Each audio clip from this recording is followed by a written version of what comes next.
What's up, folks? What's up? What's up? What's up? What's happening? Welcome to another edition of The Loop. I am your host, DJ CEO. Um, as always, just, welcome to the show. This is a show that it's about culture, but not just about culture. It's about people that live and contribute and breathe the culture, and they understand it and they respect it, not just on a superficial level, but on a spiritual level. They go at it with a passion and a vigor because they love what they do and they love culture. They love their culture. And today, and I know it seems like I'm just having all my friends on the show, but the truth of the matter is just that all my friends are pretty damn cool. That's just what it comes down to. I'm just fortunate enough to have some dope ass friends. And one of today's guests is another DJ, an amazing DJ, and someone who I've respected in this game for a long time. We've been friends for a little over 10 years now. Thanks. And we've been doing we've done some dope things together, and he has created some amazing moments, events, parties, trends, uh, just all aspects of the culture. So please welcome to the show my good friend DJ MoMa. Mo, what up, man? Yo, what's good, CEO? Thanks for having me, man. Yeah, man, it's been a minute. It's been a minute. And like I said, man, we've been friends for a while. I think the first time we really kind of connected, and I guess it became like intimately aware of each other, was I think the first sweat party, if I'm correct. I think that might be it. I mean, it's either that or something that Mancini did, but it was really right around that time. It was right around that time, and I remember hearing you for the first time and going like, this guy right here, he has something. I've always told you, you're like one of the most musical DJs I've ever been around. Thanks, bro. I mean, that sounds like a compliment, man. I'll take it. Yeah, now you are. It's like you play stuff, and I'm just like, it's either something that I forgot about, that's a surefire banger, that should stay in the rotation, or you're always introducing a new artist or a new sound or a new flavor in general, and that's what I appreciate so much about your approach to the culture. Thanks, You know? G. So, we're going to talk about a bunch of things today. We're going to talk about DJing, of course. We're going to talk about culture. We're going to talk about your heritage, and you being directly from the continent of Africa, from the motherland. And we're going to discuss that and how that has had a huge impact on your career and some of the decisions that you made. Indeed. Uh, so talk about, all right. So correct me because I always forget exactly which country are you from in Africa? I'm from Sudan. Sudan. Sudan, which is in, East Africa, the Horn of Africa. And on my father's side, I have some Eritrean heritage as well because Okay. my father's half Eritrean. He was actually born in Eritrea. But, so culturally, I'm Sudanese with some Eritrean heritage. I always want to say Senegalese. I don't know why. I think it's probably because it starts with an S It and it has to ends in be. an ESE. It rhymes, you know what I'm saying? Sudanese, Senegalese.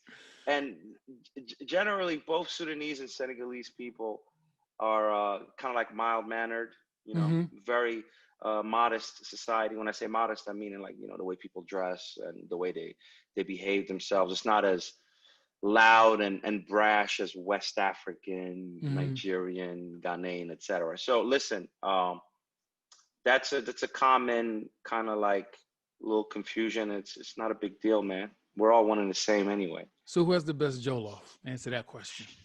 Well, it's funny. The best jollof, the Nigerians and the Ghanaians, they kind of like monopolize that debate, right? But I think Senegalese people have the best jollof. my I've my been to introduction to Dakar a jollof. few times, Yeah, my and introduction to there's jollof was the jollof is Senegalese banging. people. Yeah, that was Yeah. my introduction to jollof, and to me, Senegalese has the best jollof, But in my again, that's opinion. part of their culture being very modest Hmm. and mild mannered and non confrontational. They're not even entering the debate. You know what I'm saying? Hmm. Nah, I They're get. not even throwing their their their name in the ring or in the hat or what have you. They're just like, all right, well, we'll let Nigerians and Ghanaians fight over this to the death. But yeah, Right. Senegalese, they have a right to that claim too. Yeah. Yeah. How was it growing up in Queens? So like you're Sudanese, you're Muslim, but you're in Queens, New York City, like the 80s, and this is like a hotbed for Black culture, not just hip hop, because folks who don't Facts. know about Queens, it's so many legendary Black figures lived in Queens. So James Brown, Malcolm X, um, and the list, Miles Davis, the list goes on and on. But for us in our age group growing up in that time period, hip hop was just such a hotbed, and for Black culture. What was it like for you growing up?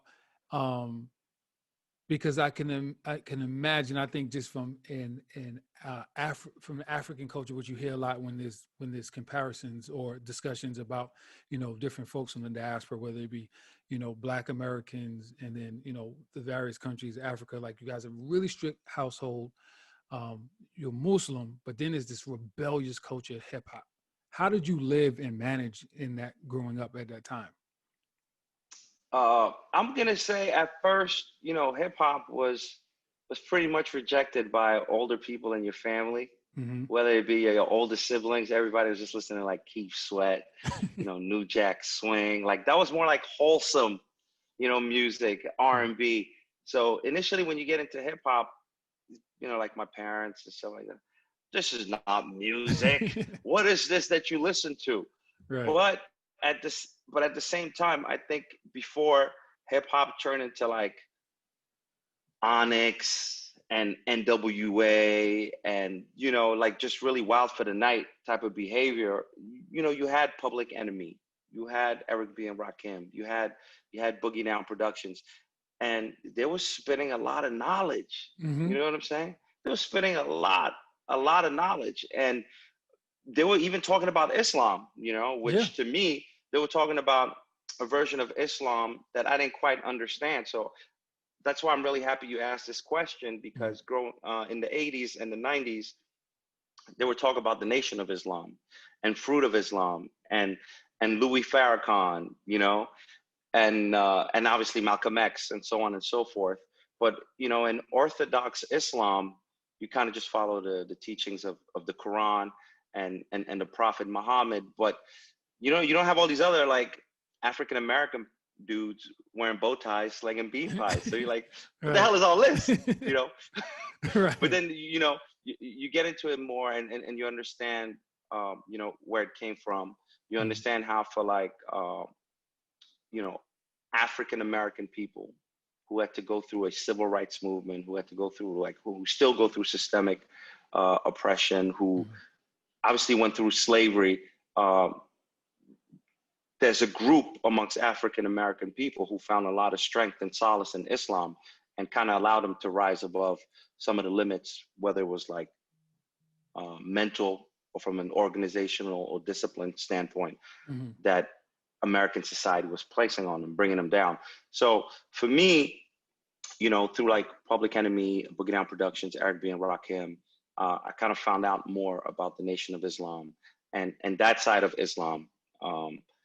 So I was able to kind of like have some conversations with my pops about it. And he was kind of explaining to me how, in his opinion, those organizations were more political, less so than religious. And he would explain to me how it's, the plight of the African American, although similar, is different than the plight of the African in America. Yes. Because my father was working for the United Nations. We lived in Jamaica, but we lived in Jamaica Estates. You know what I mean? Yeah, Jamaica, money. this is Jamaica Queens, by the way. Yeah. We lived in Jamaica Estates, went to private schools, so on and so forth. And so he was just explaining to me the difference. But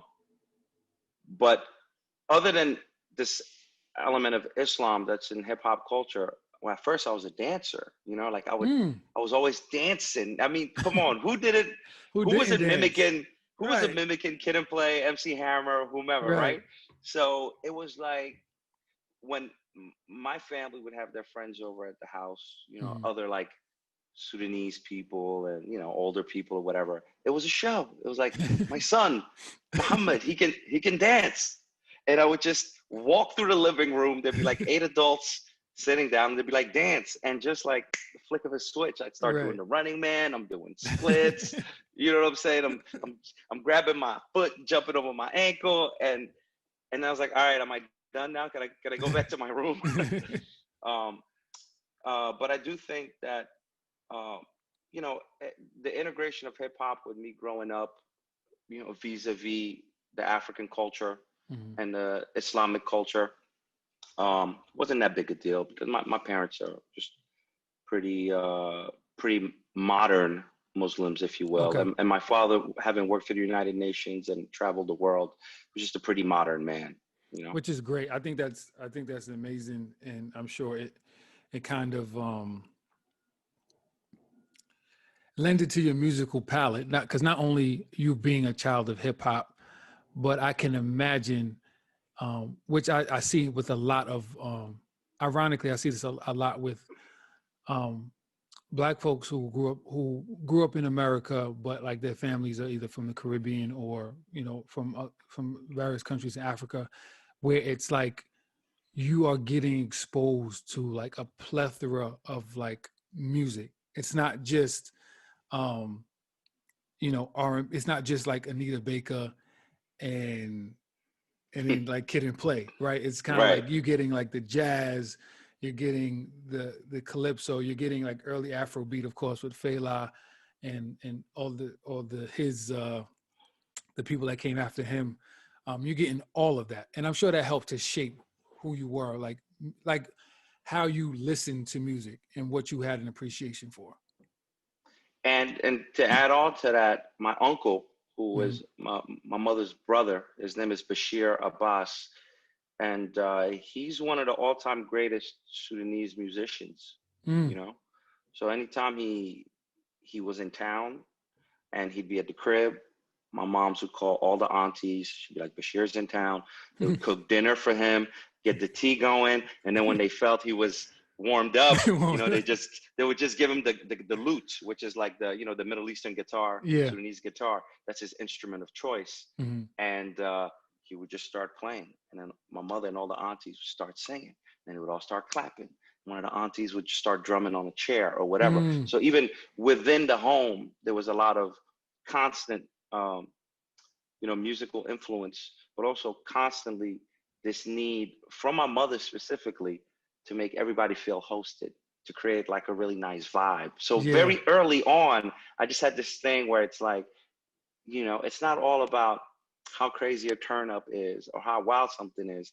You can just build a vibe and just keep it percolating for hours, and don't nobody want to go nowhere. So Right. I got that from my mom's, I think. And you know what? And when you say that, it's a perfect explanation to your style. Like being at an event, like you, and this is something I've learned from you. I learned from you. I've learned from, likes of MOS and other DJ friends of ours, is that it's not all about like, getting shit faced and turning. It's about like creating this feeling in a room with the music, with the energy, and I think that's super important.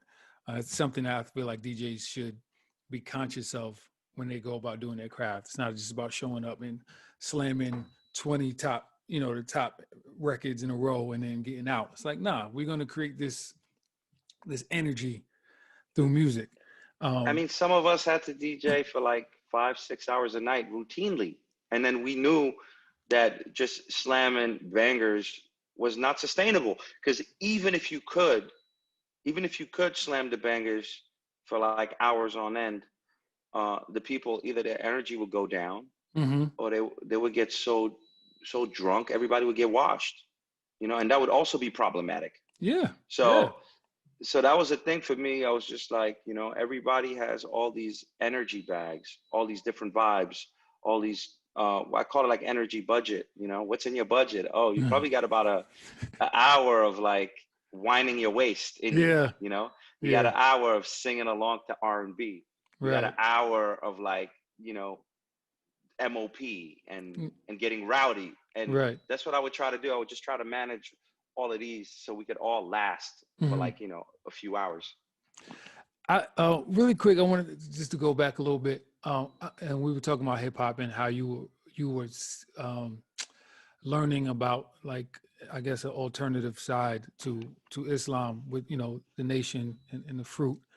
Um, but when I see you and knowing who you are, and then also knowing that you grew up in Queens, I feel like the native tongues was a movement that I feel like you would have connected intimately to, because they were so much about identity and Afrocentrism and pro-blackness, but not in a political way, like more of like a fun way and more of a joyous way. And most of them are from, you know, Queens and Long Island.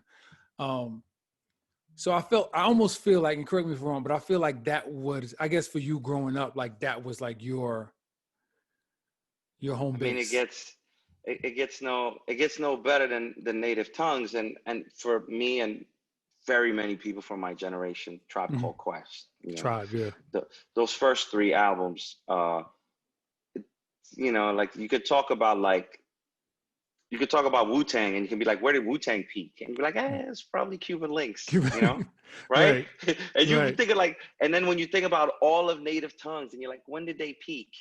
And you have to say it's probably Tribe's 1, 2, 3 albums, Mm-hmm. right around that same time. You know, De La Soul is Dead, maybe Balloon Mind State, Mm-hmm. but there was just something about the first three Tribe albums for me. They just kind of changed the game. You know, I Mm-hmm. think we all had heard Q-Tip on like um, a couple of Jungle Brothers Yeah, tunes. he was a couple. He was on. I think he had a couple bars on Buddy, and I think he had a couple bars. Like he was on Black is Black, and then Black there is was the Black. first Yeah, Jungle Brothers record that he was on with Red Alert, and I think, but I don't think we were ready for People's Instinctive Instinctive Travels. Travels. Mm-mm. I don't think we were ready because they just fucked our heads up, and you know we definitely weren't ready for the Low End Theory, and then it just kept on just making it even better with Midnight Marauders. So for me, you know, there was a recent conversation on social media about which artist, if of any of all time, Mm-hmm.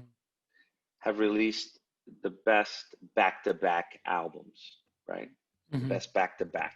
And so everybody, obviously, there's so many bands out there, and it's so subjective. It is. And you had tons of different, you know, proposals. Me, I had said, if it's not, you know, Michael with Off the Wall and Thriller Mm-hmm. back to back, Right. then for me, it'd be maybe D'Angelo with Brown Sugar and Voodoo. Like, you know, no skips, like Yeah. crazy, right? But then we got into the conversation, and we're like, which hip hop artist can we add to that bag? And through everybody I spoke to, it was probably just Tribe. And of course, people disagree.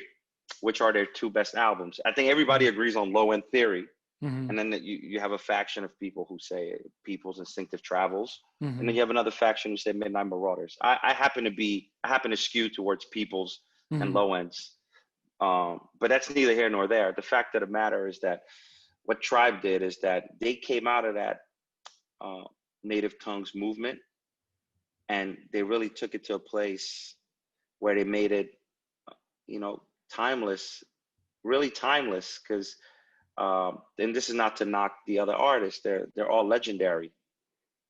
But those three albums, they haven't aged, or they aged really well. They age really well. Yeah. I mean, You know, from content to engineering, and and engineering is, I think, is probably such an underrated aspect of when we talk about what makes albums great, right? When you facts. listen to them, like sonically, it's the reason why Off the Wall stands the test of time, because if you Oh listen my to it, God! it sounds like they're using technology of today, but they weren't. Right. You know what I mean? I feel the same way about Life After Death. Like, to me, Life After Death and Ready to Die they're two great albums, but they're so far apart, because sonically, Life After Death is so far superior to the sounds that they were Yeah, creating. Ready to Die is boom bap on Yeah, it. yeah. It's You it's know. just, and Yeah. then when you listen, it's like, wow, a lot of that has to do with what they were sampling and all that type of stuff. But Indeed. I agree. I agree. Um, so so you mentioned, which a lot of us, and with my guests, we talk about this, like growing up as children of hip hop, like you pretty much have your hand in the what's considered the traditional four elements, right? You've danced a little, if you have artistic skills, you've done graffiti a little bit, you've tried your hand at rapping, or you at least wrote a rhyme at some point in your life, and and then DJing. What at what point did you realize, like, all right, DJing is going to be my thing? DJing chose me because, as I told you, when I was like 11 to 12, I was dancing. I was mimicking all the dance moves. I had the high top fade, all of that, right? I weighed 130 pounds soaking wet or whatever. And then as I started getting into like my mid-teens, 14, 15, and so on, I got into rhyming. Like rhyming became my thing. Okay. I was just like, it was my passion. We had a little clique out in Queens. Shout out my man Stan. He was kind of like, he was the RZA of our clique. You know what I'm saying? He was the producer. He put everybody together.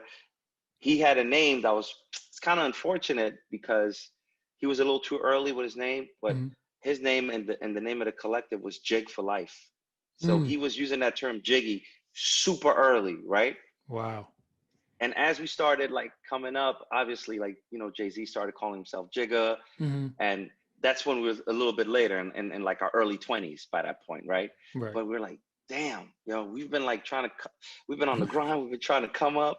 And then Jay-Z's throwing the word jig left and right. Like, that's a dub, like we can't use it anymore, But we was into rapping and we was really, really serious about it, to the point where, like, back then, in order to get your music heard, you'd have to get it in front of the A&Rs and the record label execs. There was no YouTube, no SoundCloud. And I had one of my cousins, he used to drive limos for execs at Def Jam, I think. He said that's what he would tell me. He's like, yo, I drive all the Def Jam dudes around. Just give me a demo. And back then, like, the golden rule was like, you can let somebody hear your demo, but you can't give it to them. Right. You can't give them the demo. That's how you get your and I was shit like, stolen. I was like, yo, just play it for them. Play it for them, but don't give it to them, right? So he played our demo with Stan and the other homies from Jig for Life. And I guess they really, really liked it. And I don't know, he was a little impressionable. He let him hold it, right? And I don't know, man, like a few weeks later, that a Violator compilation came out with that LL Cool J song, The Bomb. Remember that? Da, da, da. And that was just the exact same way that Stan had cut up that horn sample. Wow. The exact same way. And I was like, really?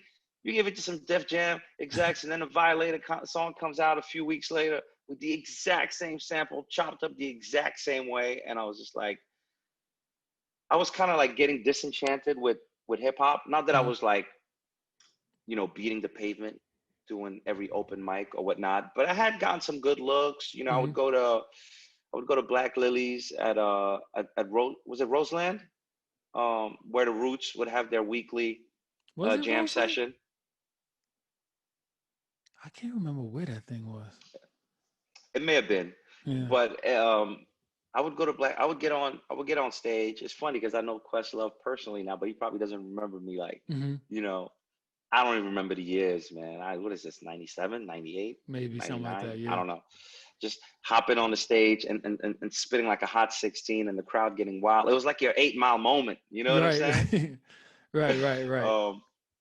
And I think at the same time that all this was happening, I was a little disenchanted with the direction that hip hop was going into.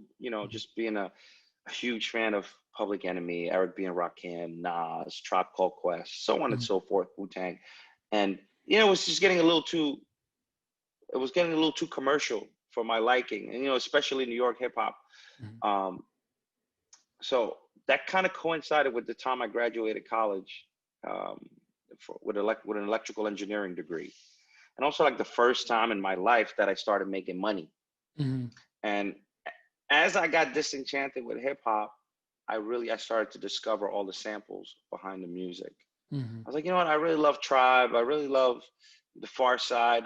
What the fuck were they sampling? you know. And so that's when I discovered Roy Ayers, you know, Weldon Mm. Irving, Don Blackman. And then I really understood that there was this whole jazz fusion scene that happened in Jamaica, Queens in the late 70s. Yep. Um, uh, what's Bernard Bernard Wright. Bernard Wright, you know, all of those guys, just incredible collective of talented musicians that ran together. I found out that John Coltrane and Miles Davis used to live in Jamaica, Queens at a certain Mm-hmm. point. So I really got into, you know, researching this music, and at the time you really couldn't buy it on CD. And it was right around the era where, I don't know if you remember, I think within a year they canceled Napster, they canceled all the peer-to-peers. Was it LimeWire, SoulSeek? LimeWire. Everything, Yeah. everything went down, and I had just gotten into like MP3s, so I was able to get all this type of music. And then when it got deaded, I was like, man, I got to buy it on wax, you know. So Right. I started going to like A1. I started buying online from a store called Dusty Grooves in Mm-hmm. Chicago, and I was like, you know, fuck it. If I'm gonna buy the equipment to listen to the vinyl, I might as well buy the top notch equipment. So I went to Canal Street. I got a pair of 1210s, Mm-hmm. um, and I got a Pioneer like 700 or 800 mixer. It was you know, I had money. I was working for the first time in my life, and I Right. still lived at home. I still lived in the basement in Queens, you know. Right. So I went to Canal Street. I forgot what I dropped, two grand or something like that, Mm-hmm. and I was like, all right, well, I got a proper setup, and I can listen to this vinyl. And shortly thereafter, maybe like 2 or 3 months, a good friend of mine named Anthony Low Key, Anthony Low Key from Brooklyn. He's from Park Slope. Okay. He was like, yo, Mo, you got all this vinyl, man. Yo, just come do a set with us. And I was like, bro, I'm not a DJ. I'm a basement bedroom DJ selector. I Right. play for myself. You know, this is probably like 2001 at this point, Okay. maybe, yeah, maybe 2002. Mm-hmm. Uh, and he was like, man, come on, just do it, man. It's a small spot. It's called Blah Blah. It's on 7th Avenue. It's going to be just me and the homies. I said, all right, bet it up. So I practiced my ass off for my little 1 hour set, you know, because had an engineering mind state. So I was like, well, if I can figure out all the transitions, I can write down all the pitches, you know. Oh This record's going to be wow. at +4. This record's going to be at like You really, +1. you really rock him the DJing. Like Yeah, you turned it into a formula. You know, that's right. something Rakim would do when he would write. He would kind of like piece it together. Yeah, and I put the BPM on the sticker, right? And then Mm-hmm. I was just like, well, you know, this is a percentage change with the pitch, and these are BPMs. This is before my ear was trained well enough to just do To it know, on the right? Yeah. fly, right? Mm-hmm. So I did that, and I went and played my set, and everyone was blown away, right? Mm-hmm. Me, I was just happy. I was like, did it go well? I treated it like some mission critical, like, you know, we're building a data center or something. Did everything Right. go well? Right. Nothing crashed, right? Right. Right. Um, and the funny thing is, that was my first time seeing a Newmark mixer. Mm. And if you learn off of one mixer, you've never seen another mixer. The first time you see it, like it's like an alien spaceship, Right. right? You're I'm looking like, for the what? basic stuff. Like, where do I put my headphones in? Like, where's the Like, cue thing? Yeah. and thank God DJ Elwood. It was DJ Elwood's mixer. DJ Elwood. I met him that day. Mm-hmm. He ended up. You know, we've been friends ever since. He's one of my closest friends in real life and also in terms of music soulmate. You know, Mm-hmm. he was like, no, here's like, here's the cue. Here's the cue volume. You know what I'm saying? This is the trim. This is the little channel selector at the top. I said, oh, thanks, man. So I did my set, and I did really well, right? And I was just very happy. It was all like rare grooves at a disco-y tempo. And at the time, I was really into uh, Broken Beat from the UK, Bugs in the Attic, all that stuff very early. Bugs and Attic has some amazing edits, man. I was checking out. I Right. was listening to some of this stuff the other day, actually. So I was kind of mixing the two because their influences were highly rare grooves and Roy Ayers and jazz fusion. So I played Mm-hmm. my 1 hour set, and you know, it was like a work of art. It went really well. Mm-hmm. And there was this local dude from Park Slope, you know, probably like 10, 15 years older than us at the time. And he was like, hey, man, I just got a bar on Fifth Avenue in Park Slope and Union. I need a DJ. I was like, in my mind, I was like, these are the only records I have. This is the only thing I know how to play, right? Right. And he said, I need a DJ for Saturday night. Are you down? And there was just always a part of me that says, take the gig and figure it out. Figure it out. That's Yeah. with everything. You know what I'm saying? Like right now, I'm scoring a podcast. I've never scored a podcast in my life. But when somebody said you want to do it, I was like, yeah, because I'm gonna learn. Right. And so I took the gig, and it was like the next Saturday. And evidently, because I'm from here and I have so many friends and so much family, I advertised it as my first DJ gig. You know what I mean? Right. So And everybody wanted to come out to support. everyone I knew came out. It was That's like amazing. 60 or 70 people. And I was deep in my crate. It was like, you know, Bugs in the Attic, Soulful House, Rare Grooves, disco, classics. I was doing my thing. Everybody was like dancing. I was like, this is unbelievable. The bar owner was like, this is incredible. He's like, I want you here every Saturday, right? So I was like, I'm your man. And I had to bring my turntables and everything, you know. It was Different like, times, man. Different times. yeah. And I would take my father's minivan and drive from Jamaica, Queens, right? With the turntables, with like 5 crates, with like, you know, and we'll get to work. And then the next week, right? I came back, and because the novelty wore off, none of my friends were there. They already had committed to come all the way out to Park Slope, right? For me, Right. they're just not gonna do it every week, right? So none of them showed up, but he had booked a birthday party, like Puerto Rican people. There was like 20 of them. It's girl birthday, right? And nobody was dancing to what I was playing. And they're like, are you gonna play this weird shit all night? Wow. And I was like, what do you guys want to hear? Like, do you have like reggae, reggaeton, Biggie? And I was like, man, I got none of that in my crate, because I was like this fucking, you know, deep soul collector. And it was Right. the worst stalemate ever, because nothing that they wanted I had, and nothing that I had did they care for. And so it was the worst night of my life. The next morning, it was Sunday morning, I went to Jamaica Avenue. I went to Music Factory. And I went in there, and I pulled one of the sales dudes aside, said, yo, I just need all the compilations of everything. He was like, what do you mean? Dance hall, R&B classics, modern R&B, modern hip hop, old school. And all the house party joints. Yeah. All the killer cuts. Killer cuts, even like, all that, yeah. Even like the official compilations. I went and spent like $300 or $400 and walked out with 2 crates. And in my mind, I was like, that's it. I don't got to study this music because I know it. I grew up with it. Right. I just wasn't interested in DJing it, right? And I hear it at the parties, and I sing along, and I dance to it. And instinctively, I also knew when to play it, because all the DJs kind of played everything the same way. Right. You know what I mean? Yeah. You know? So I was like, I'm ready. This shit never gonna happen to me again. So I went out the next week, and I was ready to kill it. And I played this more, just a regular New York set. And the crowd was going crazy. And at that point, that's when I caught the bug. And I was like, you know what? Here's your sensibilities. They're all the way left. And here's the people. They're all the way on the right. But I was like, the truth lies in the middle. You know? Yeah. Always. Give them what they want, so that they can trust you. And then you can give them what you want. And you can kind of open them up some more.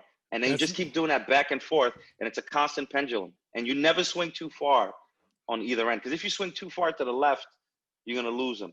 And if you swing too far to the right, then they're going to dictate what you're going to play for the rest of the night and for the rest of the your night. career. Yeah. That's my motto too. Like, give them what they want so you can give them what they need. And they don't know what they need. You know what they need, but they don't. Right. So you got to give them what they. It's it's the orange juice with the crushed aspirin. It's that's how they're gonna take. That's how I treat it. It's funny because I didn't know that you got into it so late. I just figured that you were DJing just as long as me, if not longer. It's my last pillar of hip hop. It's my last. I was dancing, then I was rapping. Actually, when I was dancing, one of my homies blew out his knee dancing. I was like, man, this shit is crazy. Like, let me reconsider this dancing shit. And then hip hop, I got disenchanted. Our demo got stolen. I was like, man, fuck this bullshit. And then like you said, DJing found me, and it Hmm. found me when I was able to afford the equipment and afford the vinyl. Because back then, you were DJing, you were spending $100 a week on records. You know what I mean? Easily. Maybe You more. could go You in know? for one record and end up spending $200 just because you just Exactly. like, oh, I didn't have this. Oh, I didn't know this was out. Oh, I never seen this before. And then $200 later, you're like, damn. And that's what it was. But you had to have a passion for that because you were spending so much money. It's not like today where 100%. you could get all this music for free, and or you have a subscription to this, and then you have access to all this stuff. It was different. Like you had to really love it because you were spending your hard-earned money Yeah. But to your point, constantly. like the guys, all the guys of my generation, I I came in the game later than them, and most people didn't know. Hmm. Everybody thought I was DJing from like the mid '90s, just like everyone else, and I that was mean, not I think the it had a fact. lot to do with your sound, what you were pulling from. And like I said, and we'll get into it in a little bit, but like I said, I learned a lot from you and MOS because it was, to me it was reversed. Like how you said, how you started out, you were just playing the stuff that you liked, and it worked for a little bit, but then you A realize little like bit. that's that ain't it. For me, the stuff that I loved, like outside of like the surface super popular old school stuff like Kiss, from Prince and Before I Let Go. Outside of that, like the stuff that I really love, like you know, the Billy Ocean Nights, which everybody knows that's my favorite song of all time. And Shaka Khan, I Know You, I Live You, and the B side, the soulful, all that stuff. I felt like I couldn't play because the places that I was being booked and places I was going, like I had to only play, um, what was hot, the hottest, newest hip hop, R&B, dancehall, and house and soca, and that was it. And then when I started kind of, hanging around and being in the same circles as you guys and showing up to your events, and I was like, wait, you could play that? Like you can play that at a party, and there's people that like it, and then that clicked for me. So when me and Mike started doing influence series, that's what that was. It was kind of like this was the perfect balance. Like I can give you a Kenna, Indeed. I can give you a Kenna in Theopolis, London, and I can also give you a Jay-Z, a Biggie, and Cameron, and I can give you a Shaka Demus, and I can give you vibes. Like all of this stuff belonged together, and that's when it made sense. But it was around that time when our paths sort of like intersected, and I was educated on like there's way more music than what Hot 97 is giving us. Yeah, you know. but in New York, there's just so many different pockets in New York. There's obviously, everything that descends from like the legendary DJs, Mr. C, Red Alert, Mm-hmm. Kid Capri, Funk Master Flex. They kind of like instilled in us a way to play a lot of songs, right? And then there's the Caribbean influence, and then there's the house influence. But around the late '90s, Giant Step did a lot in New York. You know, Yeah. they really did a lot, and it's Maurice with Giant Step, with the DJs that he was booking, um, with APT coming up at the same Oh. time. If you were hanging out like mostly in Lower Manhattan, you just had access to all these like incredible DJs, and Mm-hmm. they were playing house, but they weren't playing house like like Louis Vega or Francois K were playing house. You know what I'm saying? And they were playing like Latin music, but they weren't playing it like, I don't know, like Tony Toka or whatever. Everybody was. It felt like you were inside of a BBC One radio show. Right. You know what Yeah. I mean? Yeah. And that's the era, I think, where like Spinner kind of became a house DJ versus being, he was, to me when he started, he was like a hip hop guy. Yeah. This where like Rich Medina Yeah. started really making his mark. I think DJ Lindsay had a party called Negro Clash, a collective called Negro Clash.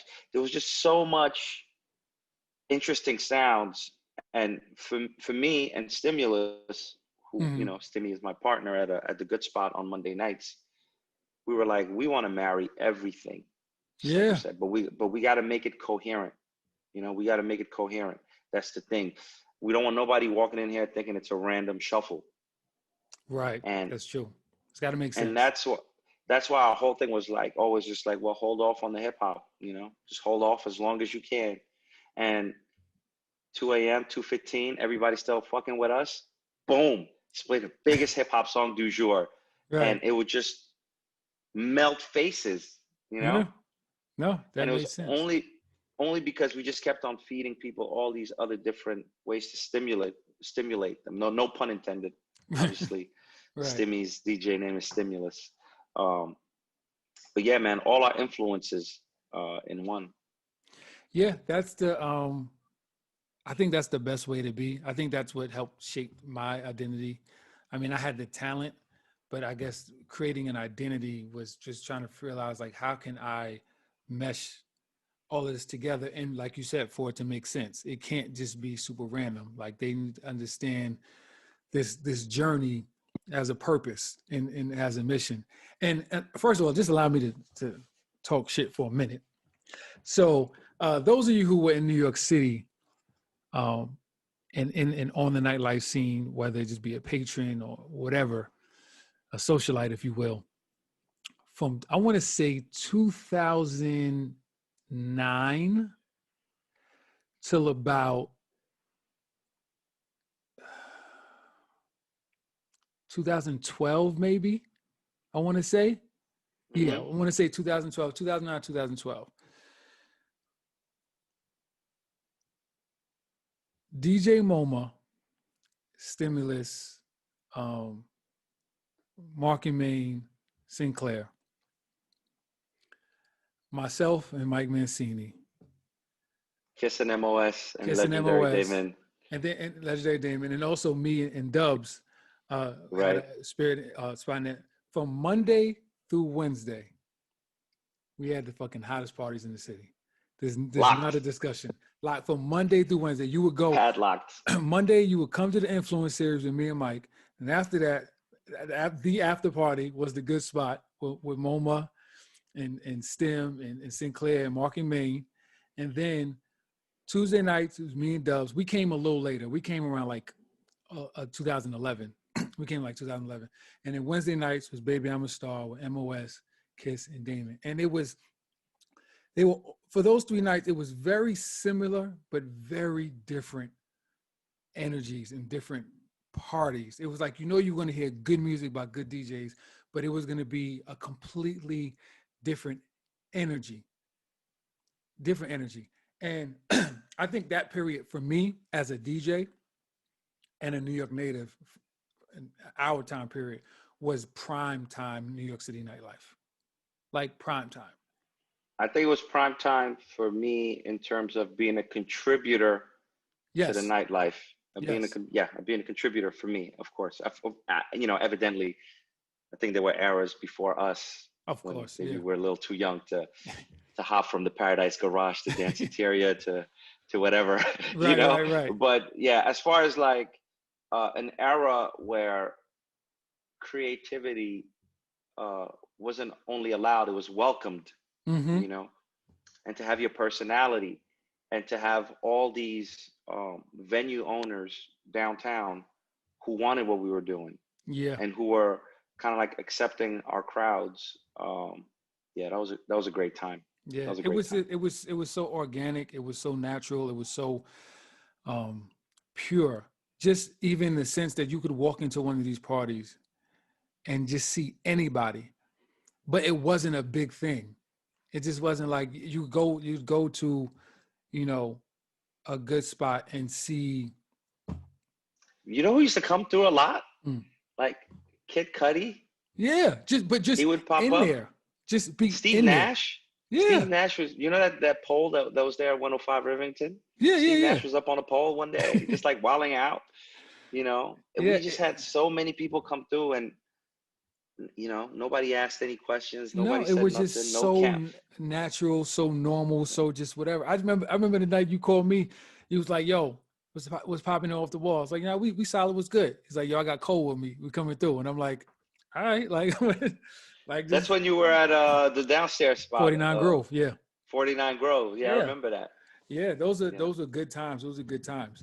Um, so you mentioned just being a contributor, and this is what I want to get into because I feel like this is your biggest to date, anyway, contribution to the nightlife scene, to New York City culture, but more importantly, um, to Black culture and African culture.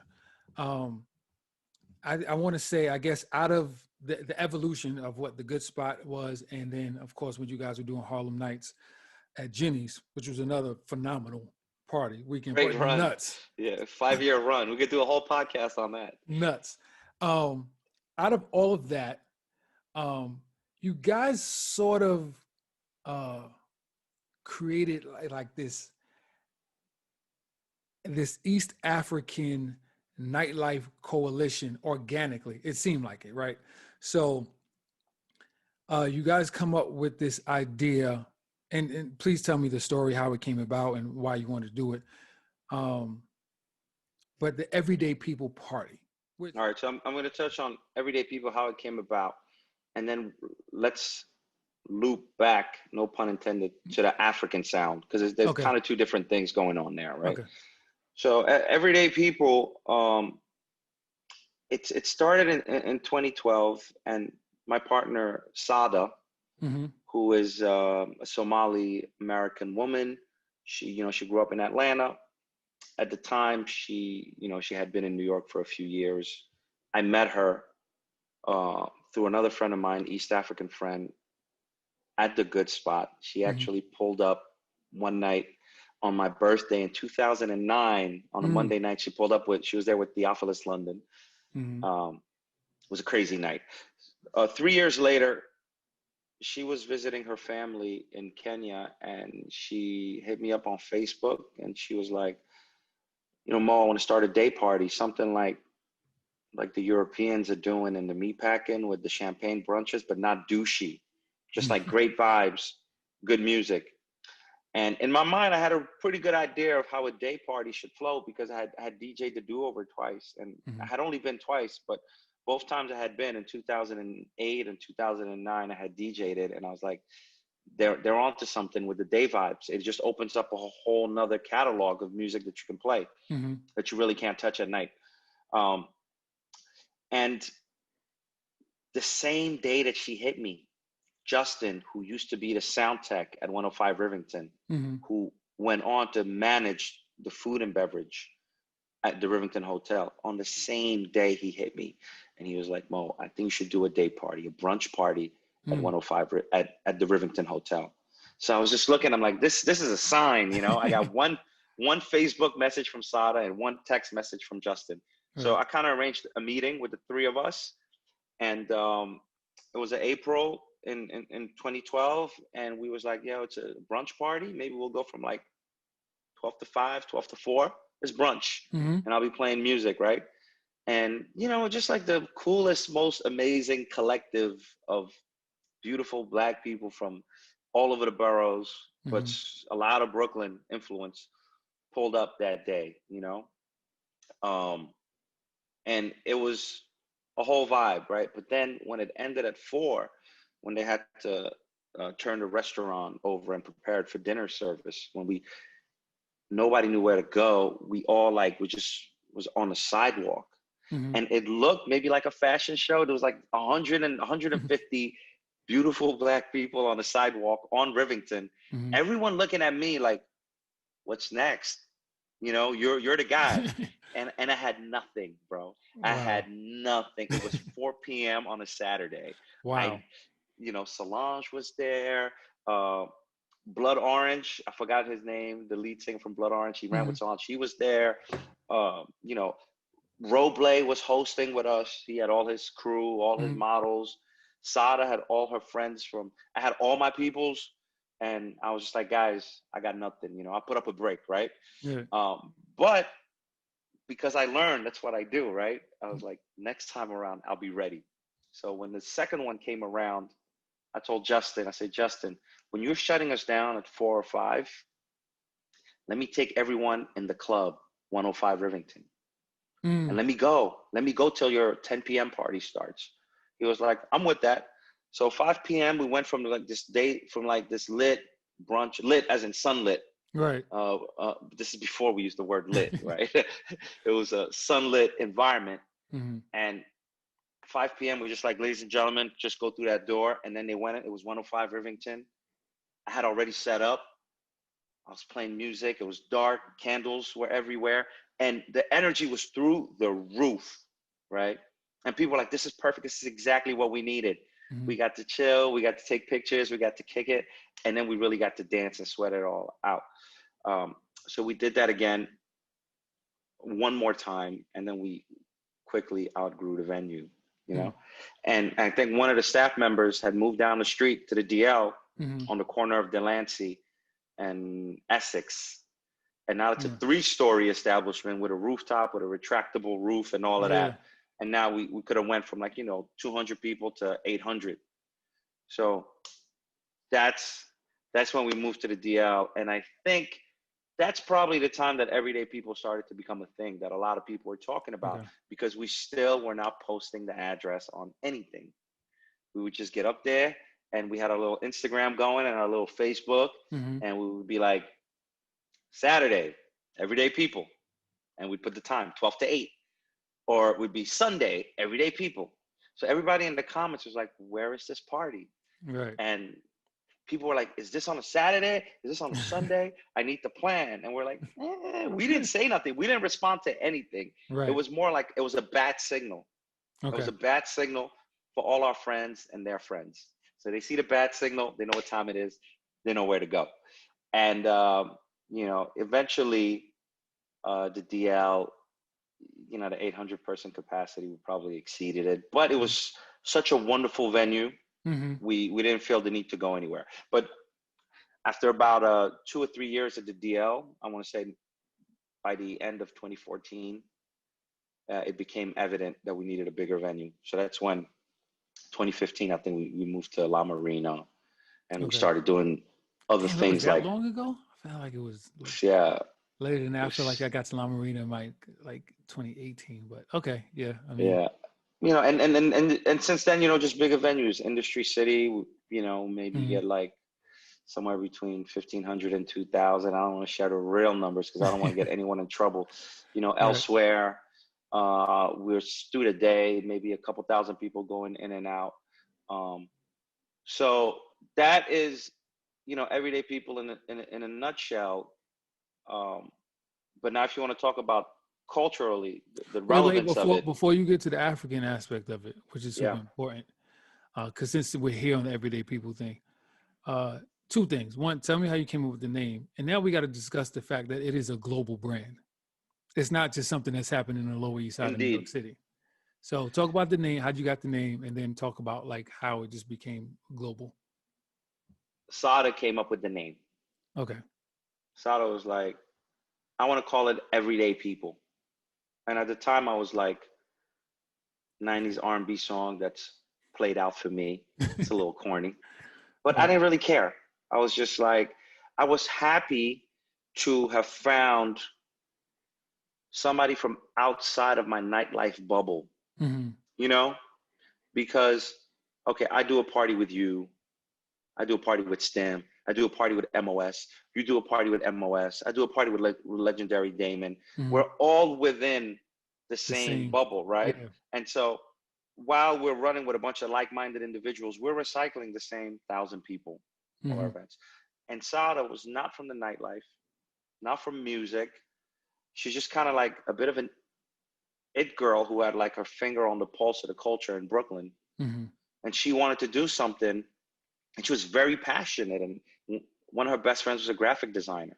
So she, Tembi, she came up with like the style, the really minimalist picture, image-based flyers, right? Which back then nobody was doing that, Yeah, flyers were they were so gaudy back then. Oh my God, yeah. And then she had her friend Kadeem, who was a budding photographer with an incredible eye. And I was like, you know what? Sada is moving with like her little tribe, and they're all creative and they all have great taste. Those are the things you really can't teach.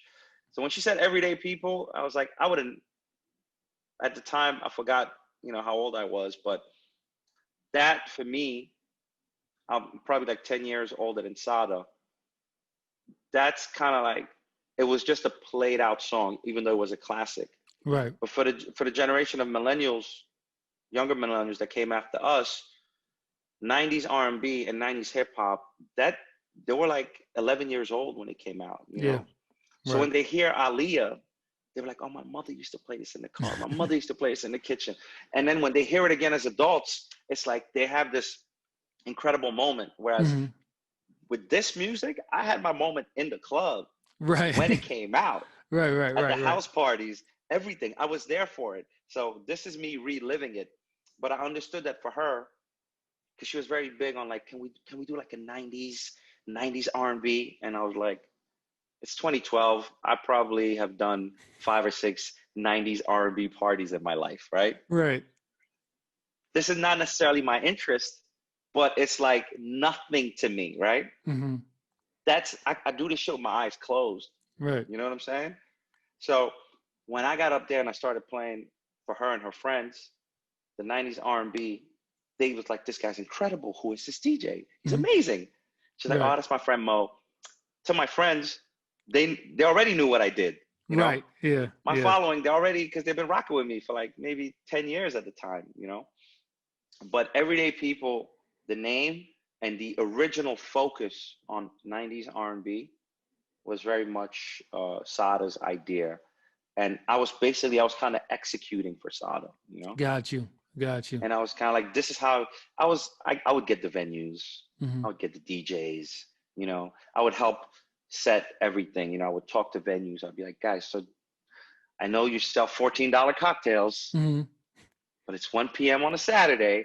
And we just set a lower price for our peoples. They come in from Right. Brooklyn. They don't want to pay $11 for a beer, Can we do Right. $10 on a cocktail and $8 on a beer, please? So that's what I was doing. But in the meantime, I already had a very solid following. Mm-hmm. And, unlike her following, because they were a little younger, my following was spending money. It was a perfect storm, really. It was a perfect. And then we brought Roble in Mm-hmm. from Jump to host, and he had the TV show Chef Roble and Co. Mm-hmm. So he came with this whole other element of like, kind of like notoriety, and visibility and a big following on Instagram. He probably had like 150,000 followers back then, which is a lot. You know what I Right. mean? Especially To back this then. day, it's a lot. Yeah, Yeah. but especially back then when everything was organic to a certain extent. So yeah, that's the name. That's the original energy. And then you said, and so what's crazy. So before we get to it now being a global brand, what you brought up is what when you really think about it. For her and her friends in their age group, like 90s Black music, whether it be R&B and hip hop, for them is what 70s funk soul was for us. was for us. Yeah, For us, right? for us We it grew was up like, listening to hip hop, and right. then we go to the party and somebody's playing George Michael, Everything She Wants. And we're like, wait, I remember this I song. remember this, right? And you're This singing song. it, and it's and even for 80s stuff, because we were still young then. So whether it be Madonna or Michael Jackson or the Gap Heaven, Band, it's Champagne kind of King. like, yeah, it's like, oh, like I remember my mom and my dad playing this and whatever, and that's what 90s are. It's crazy. So yeah, so now Everyday People is global. I mean, you guys are doing Everyday People in Tanzania. You've done it. You've done a couple countries in Africa, no? Well, I tell you what, we did it last year. Obviously, in the States, the residencies are New York, LA, Miami, but we've also hit several other cities for one-offs in the States. We have a residency in Toronto, where we do it maybe like twice a year. In Europe, we started off last year our Europe run, which was like London, Paris, Berlin. It was beautiful. This year, obviously COVID came through, but we were going to add Stockholm, Amsterdam, and a few other places. And then, my favorite is the continent. Yeah. We do it in Nairobi, in Kenya, Addis Ababa in Ethiopia, and Johannesburg and Cape Town in South Africa. And I think this year we were trying to add something. We did do a one-off Everyday People New Year's travel thing in Zanzibar. That was maybe Zanzibar, in yeah. 2016, 2017, which Zanzibar is, technically part of Tanzania. Yeah, it's the island Uh, off of it. yeah. So, but how did this, because people have hot parties that run for a long time, all the time in cities, but they never become global. Um, I almost want to assume it's because of the music that the brand was able to expand like that. But how did you get it from this thing we're doing in New York City to this thing that we're doing all across the globe? I mean, I think very simply put, it was three things. It was the music, Mm-hmm. New York City, and Instagram. And I'm going to go through them one by one. Mm-hmm. The music, evidently, everybody who came to Everyday People were just always having a good time. Whether I'm DJing or somebody else was on, a consistent, I guess, praise that we get is that people like the music at Everyday People. And that's very important to keep people coming back. The Instagram side of it, I like to think that there are certain parties for different social media. So, for instance, when Twitter was like the hot social medium, the do-over popped off, Okay. and the do-over was kind of like the Twitter party, in my opinion. Like their Twitter account was popping. They had a Twitter account for the line because the line outside was so crazy. So the do-over line had a separate Twitter account. Wow. And they announced everything through Twitter. And so they kind of benefited from the time when influential people joined Twitter. For us, I think we were the first party to really just go crazy on Instagram, Okay. because the visuals, the photographers, the recaps, the fashion sense.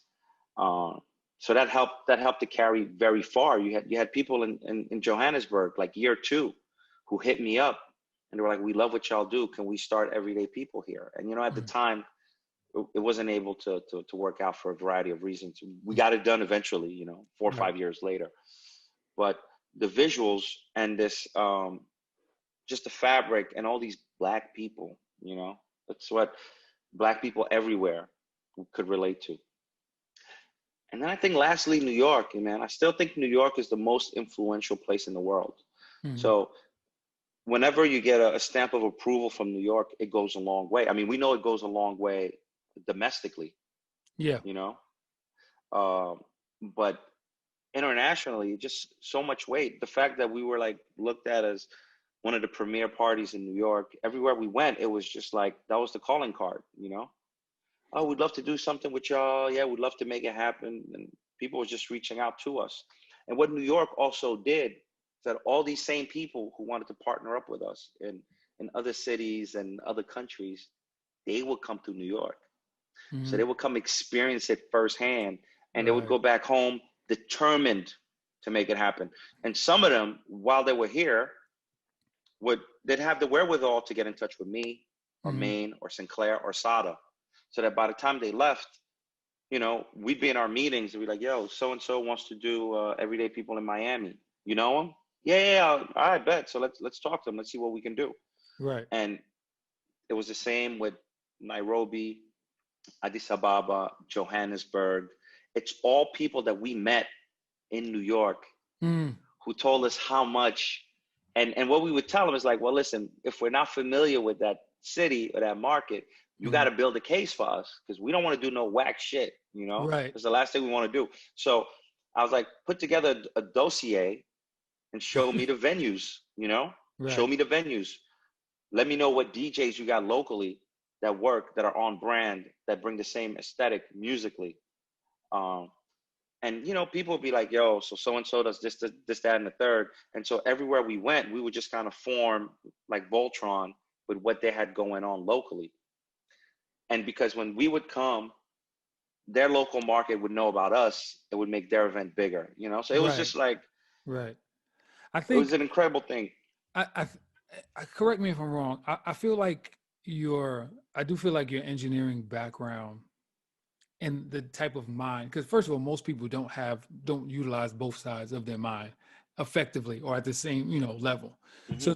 So I feel like that benefited you, but I also feel like the part of your brain, the scientific aspect of it, I think aided you tremendously in how you went about doing business for everyday people. Like everything you did was like really, really thought out. Like it might have been organic about how it came together, but you were very, very strategic about the music that you played, the type of people that you invited, how you went, like you even said, how you went about setting up shop in other countries or other states, and that it made sense. And that's one of the things I've always admired about you. One of the things I learned, because I study everybody and my friends especially, um, I think success comes from partnership and relationship, right? So you've Hmm. always had the proper team around you, whether it was the good spot and it was you and Stim and Sinclair and Mark and Maine, you know, or then with everyday people with you and Mark and, and It was Sada, me, Sada, and Roble at first. Roble at Just me, first. but then I brought everybody in Then you later brought because I everybody had in. already Right. worked with them. But it all made sense, right? That's why me and Mike joke all the time. Yeah. And he thinks I'm still mad at him because we had created something so wonderful in in uh in the influence series. And I finally had a partner. I felt that we were equally yoked. And as far as like what we want culturally and knowing how we want to move. And then like, it was a crazy time. I'm never gonna lie, it was a crazy time those years. And Mike was like, "Yo, I can't do this no more. I'm out." And I was Yeah. like, "Yo, what? Like, no, like we're winning." And he was like, "Yo, Well, I can't do this." the same thing kind of happened to me that happened to you is that Sinclair, um, at the peak of a good spot, at the peak, a Mm-hmm. year in, he moved to LA, you Mm-hmm. know? He had to move to LA for like some work for his partner's work or something to that effect. Mm-hmm. And I was like, Sin, don't go. We got something special. It could really pop. And then Stimmy moved to Berlin. Yeah. Yeah. So after about a year and a half, both of my partners were gone. But I was determined to keep it going. And I kept it going. I think I did a good job to keep it popping from like, I guess from November 2007 when we first did Sinclair's birthday until the last one, which would have been November 2010 or 2011. I'm not sure. 2010. Yeah. Mm-hmm. So it was a solid 3 years every Monday. But losing Sinclair to LA and Stimulus to Berlin meant that we'll never know what the good spot could have became.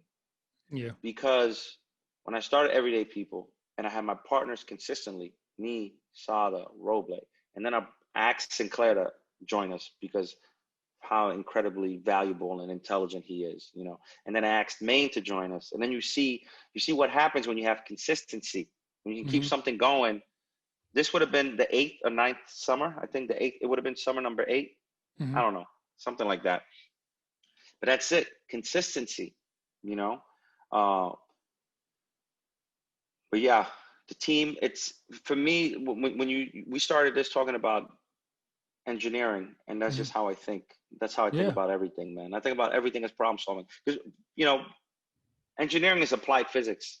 That's what it is. It's not actually physics. You Mm-hmm. have to understand the physics. It's just how do you apply it, you know? Right. Mm-hmm. Because physics, until you do anything with it, is just numbers on a paper, you Right. know? It's just maybe like planets orbiting one another. It's Yeah. gravity.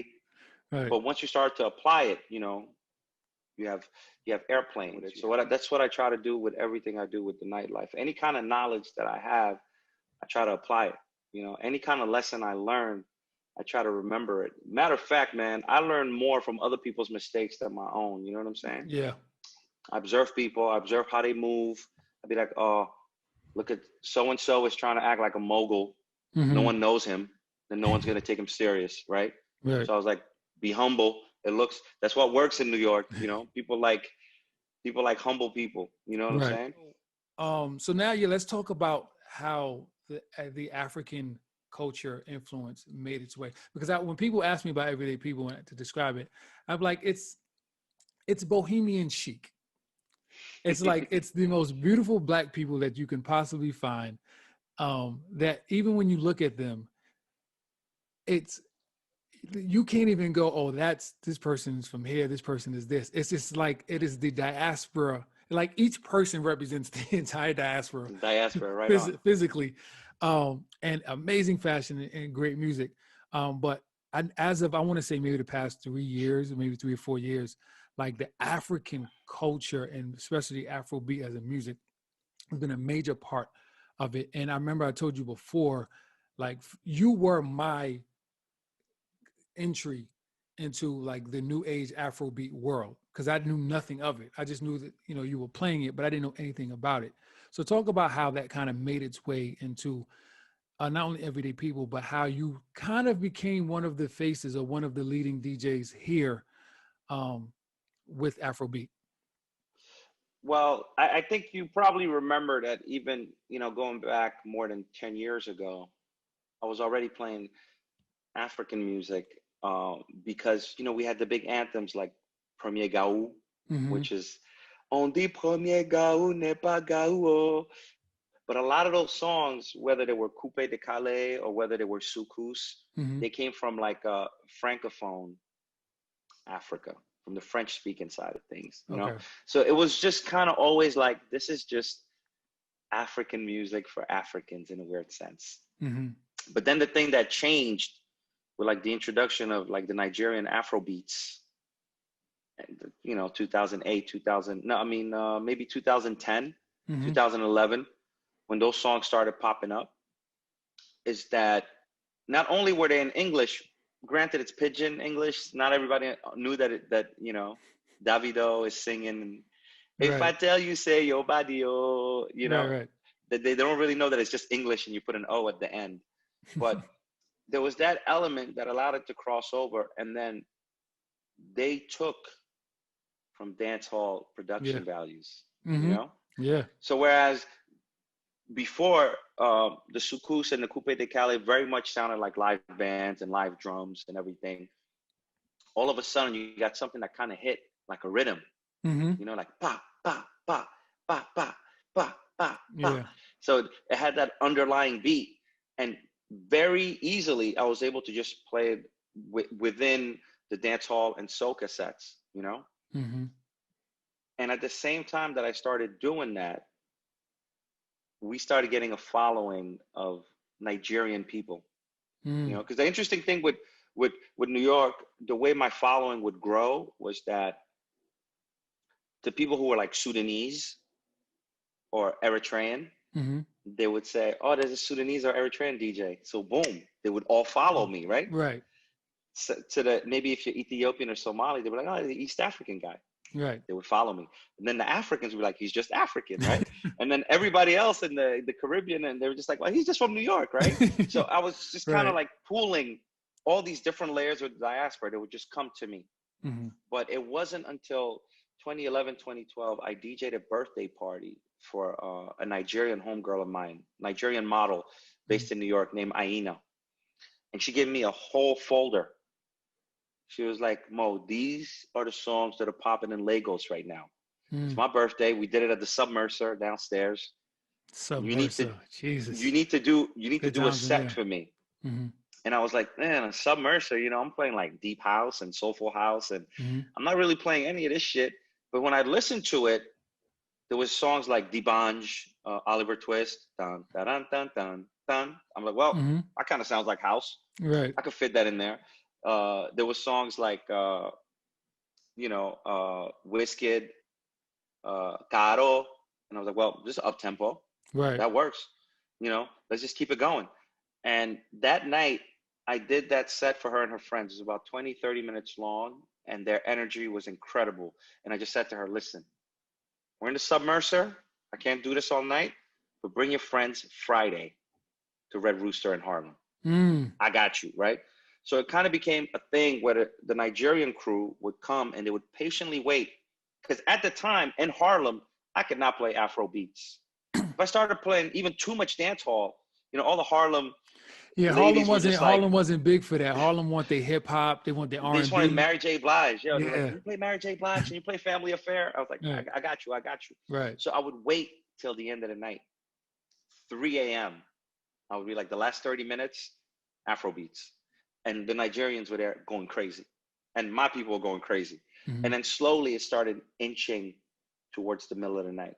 I'd be like, you know what? This week I'm starting at 2:45 because everyone's here. And the Mm-hmm. last 45 minutes is Afro beats. And then I was like, yeah, I'm starting at 2:30. So on and so forth, to the point where the culture of that night, Friday nights at Red Rooster, changed. That people will be there at 12:30, 1, like, let's go. Mm-hmm. Give me that Wizkid, give me that Davido, we're ready. And then I was like, boom, 1 a.m., I would do a 30-minute Afrobeat set. Mm. And the local people in Harlem started getting hip to it. And then I was like, man, let me just keep this going, you know? And eventually, um, Friday nights, Friday nights at Red Rooster in Harlem became the party where I was just establishing the most Afro beats on a weekly basis. Mm-hmm. And now with Everyday People being monthly, you know, whereas I feel like Red Rooster Harlem was the lab, you know, that's where I could experiment every week. Right. And then I get to Everyday People, I'm like, nah, I know exactly what I'm doing, right? And I would do a set of Afrobeat set that would go off. Sufficient amount of people had heard it on Fridays, so they knew the songs. And then it just became more and more of a thing. And, you know, I think 2013, 2014, that's when Afro beats became a real fixture of Everyday People. And just like when it first started in Harlem, I would play towards the end of the day. Mm-hmm. Everyday People being a day party. The end of the day is 9:30, 10 p.m., 10:30. Right. And then slowly played earlier and earlier and earlier until, you know, last summer, as soon as the room was ready, boom, Burna Boom. Boy, Wizkid, Yeah. Davido. You know what I'm saying? So Yeah. that's been the progression, and it really helped take it everywhere because a lot of people were like, we need Everyday People here. We want Afro beats. And then it Mm-hmm. kind of became synonymous, you know? I would tell people, yeah, Everyday People, we play about 25%, 30%, 25% Afro beats, but Mm-hmm. predominantly a hip hop party, right? Right. Like Yeah. you got to get there when, you know, we're playing International Players Anthem or Welcome to the Party. Like, you know, it's a hip hop Yeah. party. But like you said, every single person represents the entire diaspora in themselves.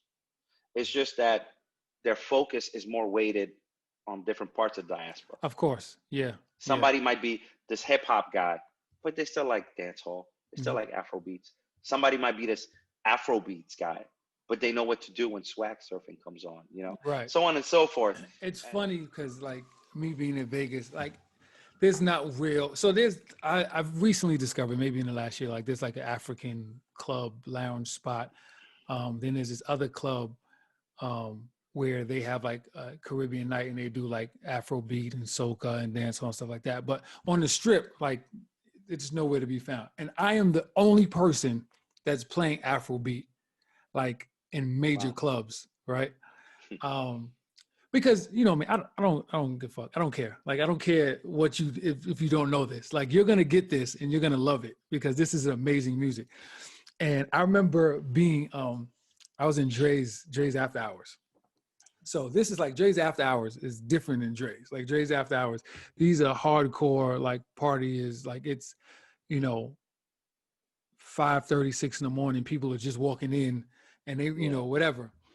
And what I noticed, I would go like if I would just go hang out, and I'd be like, oh yeah, like y'all DJs just I don't get it. Like y'all are just playing like they'll just play the two hot Afrobeat songs, which was or Davido three. Fall, It was Davido Fall, and they would play If sometimes, Joanna, and then they would play Joanna, and that's it.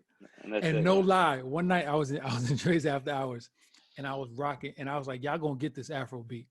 And I'm on the mic talking enough shit. I'm like, yo, there's way more than 3 Afrobeat songs. Y'all need to get with it. And I'm playing stuff, and people are Respect. rocking with it. Like they're rocking hard. And then what just so happened, it happened to be like a table full of like Nigerians. And they were like, yo, like, you know, play that shit, play that shit. Yeah. And I'm playing it. But it takes DJs doing that for it to really, really spread. I feel like as popular as Afrobeat has gotten, realistically, it's not as big as it could be. I think people are still they're holding on to the crossover hits. But there needs to be DJs like yourself who are just like in a very unique and intelligent way, kind of force feeding this to you because it's something that you need. At any point, did you feel like not only being Sudanese and being from the continent, but did you feel like you kind of had to take on the brunt or, take on that responsibility of pushing this, introducing this culture to people and letting them know like there's something else out there that's amazing, specifically for Black people that represents us and you should get on board? Uh, I don't think so. I think, Mm-hmm. it's a cliche to use the word organic, Mm-hmm. but I definitely feel that like my upbringing in music is centered around like New York music, which is like still the highest level of excellence, whether like all the hip hop, all the 80s R&B, the dance hall and the soca from like the Caribbean communities, the house music Mm-hmm. was such a high level of dance music that it's not like there wasn't African music before Afro beats. It was Mm-hmm. always there, and I Right. knew it. But I was like, it's not really rivaling this kind of stuff, Right. Mm-hmm. It's a vibe, it's a mood. Like it's like you play like, you know, a merengue record or some shit like that, or you playing salsa. Mm-hmm. It felt extremely cultural. Whereas the beauty of the bulk of the music that we play in New York is that it goes beyond cultures. Everybody's on board. Hip Right. hop culture is the number one culture in the world in terms of pop culture, and it was Right. started in the Bronx. You know what I mean? Right. So for me, I was hearing the African music, I was consuming it, I was playing a little bit of it, but until this Nigerian kind of revolution came along, followed by the South African one, that was when I was like, oh shit, my people done leveled up. You know what I'm saying? Like Right. this is like Sly and Robbie and all of them going crazy in Kingston in the 90s. You know what Right. I'm saying? This is Yeah. when they came up with that new sound and everybody was gonna get on board. And so when the music came, I was like, my people's ready. I'm gonna start playing it. And I get a lot of people who criticize me, actually, Africans, to be like, you only play like Nigerian music and you only play South African music. And I was like, well, your country got to level up, you know? They got to do You're better. not you're not there. And now like now in like in 2020, there's a lot of music from Tanzania that's popping. Mm-hmm. A lot of music from Uganda that's popping. Mm. Ghana evidently always been had fire, and even Kenya is coming up. But and of course Cote d'Ivoire, Ivory Coast, Mm-hmm. always killing the game, right? But outside of that, all the other countries are making stuff that sounds regional, that sounds cultural. Gotcha. Angola, can't forget about Angola. They're murdering it.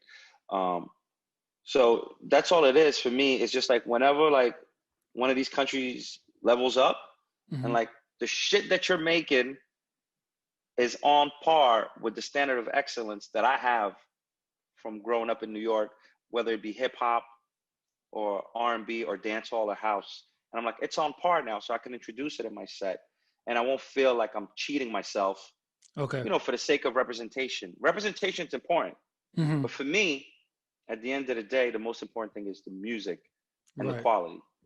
You know what I Yeah. mean? So I never felt like I had that pressure because, and I'll say this, there's Nigerian DJs out there. There's plenty of them who want to fly the flag for Right. Afro beats and who want to fly the flag specifically for Nigeria. So I mean, let them do it by all means. You know what I'm saying? Right. That's their Right. that's their homeland. You know what I'm saying? But I feel like I for you, because you're in different rooms, like not to say that the Nigerian DJs aren't, but a lot of the ones that I know, a lot of folks who are kind of like, definitely proud in how they live as far as their culture and heritage is concerned. They're in those parties. Like they're at a Nigerian party. They're not, sure. whatever. You're in different rooms. So you're introducing it to a broader range of an audience. I feel like it, you know? It, it is, but also feel that's what keeps me um maybe a bit different in those rooms. Okay. You know, Mhm. So like you said, there's a DJ who's playing Fall and Joanna and If, right? And then he's playing a mix of R&B and dance hall and reggaeton and house and hip hop Mhm. or whatever. I'm able to go in that same room and make that set last 30 minutes or maybe break it up into 2 or 3 15-minute sets. Right. And the magic doesn't happen when the people are dancing to those 3 songs. The magic happens when the people are dancing to the other songs that are either vaguely familiar or they never heard. And Yes. that's when people walk out of that room, that's what they remember. They don't remember, when you played Pop Smoke. You know At what I'm all. saying? They don't, because they hear it so much. Every DJ plays it. It's Yeah. not whatever, but it's And kind of I'm like, not mind you, they're having a great time and they're wilding to it, but that's because they're wired for it. right. But when you do something slightly different from the program, that's what they remember. And it doesn't have to be a lot. I'm telling you, people talk about everyday people like it's the Afro beats party. And if you look at it, we only play No, it's about definitely not. 20% It's Afro definitely not. beats. But for a party that big, But and, that's what and they you, remember. yeah, and you know what it is like in New York City, man. Like regardless of how diverse we are culturally, you know, for the most part, you go into any party and you're pretty much going to get the same shit that's going on at the party down the street. You know what I'm saying? So, Facts. so that's what makes it stand out so much, that, that even though it's a hip hop party, you are, taking time out to bring them stuff and doing it in a flow, right? Because that's how I feel. Like you said, it has to make sense. I don't want to shove anything down your throat that doesn't make sense with what's going on in the night. But I think it's important. I think it's super important. If nobody's ever told you, I think it's what you're doing. Even though Everyday People is a hip hop party, it's super important that you are introducing um, other aspects of the diaspora musically in your sets. I think it's super important. One thing I've noted, and I've been to plenty of Everyday People parties. I've DJ'd a couple of them. I've never heard Everyday People at an Everyday People party ever. I ran it. I ran it a lot. I ran it the first year. It was kind of like the anthem. Maybe 2012 and 2013, I ran it quite a bit. But since Mm-hmm. then, I've kind of retired it. Maybe because I'm personally not playing that set time anymore. When the party first started, if it was like an 8-hour party, I was playing 6 or 7 hours. Right. Yeah. Yeah. Yeah. Lion Dove would open for me or whatever, or Rich Knight would open for me. But then eventually I was like, let me just make this more of a 4 or 5 DJ type of lineup. Mm-hmm. And at that point, everybody that was getting on, whether it was getting on early or the second set or the last set, everybody's always trying to show their personality. Mm-hmm.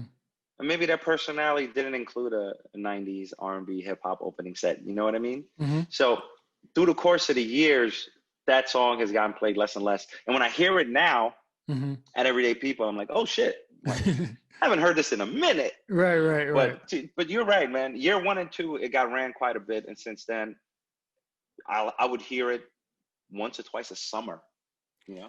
I want to talk more about DJing, but I want to get into even the reason why I started the loop. For me as a DJ and how I approach it, it's very spiritual, right? Because I have so much respect for the music. There's spirit in the music. As DJs, we have a spirit, and I think it's more than just playing the songs, but I'm trying to connect everybody spiritually, so we can get on one thread and we can vibe together, which is not easy to do. Like when you see DJs do it, it's because they're really good and they've put so much time into doing that. I feel like there's DJs have a mission and they have a purpose. I think the really, really good DJs identify that and they know what that is. Do you feel like you have an idea of what your mission or your purpose is as a DJ? Like every time you set out, when you go to do a party, whether it's Everyday People or you're booked to do somebody else's thing, what do you feel your mission is? And then what do you feel your purpose is? Because I feel like those are two different, or not necessarily purpose, not mission. What is your responsibility rather, Mm. as compared to what your purpose is as a DJ? Well, I think my responsibility is to make sure that the people that come hear me um, go through that range of emotions that people experience when it comes to music, right? We Mm-hmm. said earlier, music makes you feel a bunch of different things. You know, whether you're singing along to Before I Let Go, or like, you know, you're twerking to Jersey Club, or people have all these different pockets of energies. And my responsibility, I think, is if they hit all of those pockets, by the time my set is done, they were like, wow, yeah, MoMa took us through the whole range of everything. Like, you know, I just felt like we went on a journey together, you know? Right. And a lot of times that journey, the peak, the top of the arc, is the big hip hop of the moment, you know? Yeah. That's the peak of the arc. That's the Pop Smoke, that's Drake, whatever you need. Because if they feel like, nah, yo, I was ratchet. I sang my heart out. I danced to African music. You know what I'm saying? I wind my waist to soca. Like, I did it all. I went through all these different countries. Yeah. But I never really left the room. Then I know they're gonna have a good time. And then I know that whomever booked me, even though for the past few years I'm most predominantly do my own parties, but I still get booked. I know whoever booked me is gonna walk away like, you know, he did something that was different. And that's kind of like, I feel like it's my responsibility. Give the people all the range of the emotions that you get through music, and then whoever booked me, that they can be like, that was different and it was good. It's got to be those two, Right. you know. Right. And then as far as my my purpose as a DJ, I mean, there's a party that I do every Wednesday with Ellie. It's called Dance Dance Dance at Lebain. That's the spiritual zone. You know? That's the spiritual zone. That's like, you know, we pull up with our USB sticks, music that's been downloaded in the past hour, you know, or our own edits, remixes that we made, and we just get in the zone. It's deep, it's soulful, it's Afro house, it's Afro beats, it's South African house, it's R&B classics. And I think my purpose as a DJ is when I'm in that zone, where I think really only DJs can get in, or artists who make music. When I'm in that zone, if I can bring a small portion of the crowd with me, I would have did good. And that happens Wednesdays at Lebain. Like, it gets deep, it gets spiritual. We go after hours sometimes. I don't want to get people in trouble, but we're there at like 4:30, 4:45 in the morning.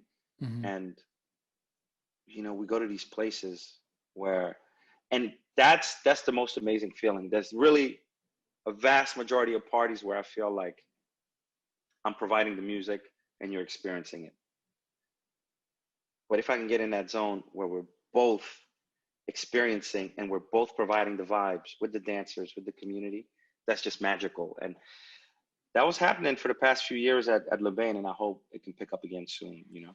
Yeah, I've definitely been in a couple of those, and it's very, very much a spiritual experience. Like, watching those dancers, it's very a throwback to, you know, our heritage, to Africa, to those, you know, those ceremonies, whatever is going on, and how dance is how we communicate. And you just watch It's a it. ritual. It's a ritual. You see the dance circles. The music is 9 times out of 10 something that you've never heard before. Never heard, yeah. But people are there to connect to the music. And that's kind of how, regardless of where I am, it's how I approach it. Whether you know the music, whether you don't, I inject my spiritual being and my energy into what I'm playing, because the music has its own spirit. Because I always say, like, you know, me, you, it could be me, you, DJ Envy, Self, SNS, Parlay, and MOS. We can all play Annie Up by MOP and get completely different responses from the same song. You know what I mean?